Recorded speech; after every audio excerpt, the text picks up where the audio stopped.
All right, I want to be honest about something I was thinking about last week, end of last week, because I think some of you are dealing with a version of the same thing possibly. So I've been building toward a few things for a while now at work, and last week I got time with two different teams inside my organization to show them where I was. By the time those meetings ended, the message was basically this: don't worry about finishing what you've been working on. We can build that for you. And they meant it kindly. These are AI engineers, and what I had been working on for weeks was now something that they could knock out in days. I walked away feeling something I didn't really expect, and it took me a minute to figure out what that was. Because on paper, that's good news. It meant that what I had been building towards is essentially a minimal viable product, and now it's going to be taken care of.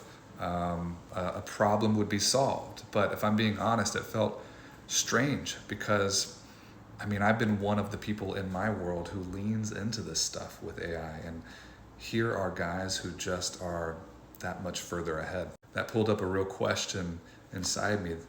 If the grinders, are getting lapped by the professionals, then what are we actually building toward? If we're learning the ins and outs of how to use these tools now, but who's to say in 2 to 3 years' time, it's not something that any person who didn't go in and learn the workflows and the instructions and the structure of these things can just speak and get it done because the AI gets so good it does it by itself.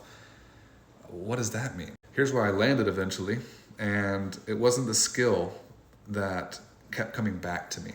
Actually, it was who gets to be in the room when decisions get made right now. Learning this stuff right now is what puts you and me there right now. And even if the floor rises and everyone eventually gets access, the people who built the muscle memory early on are going to navigate that world differently, I think.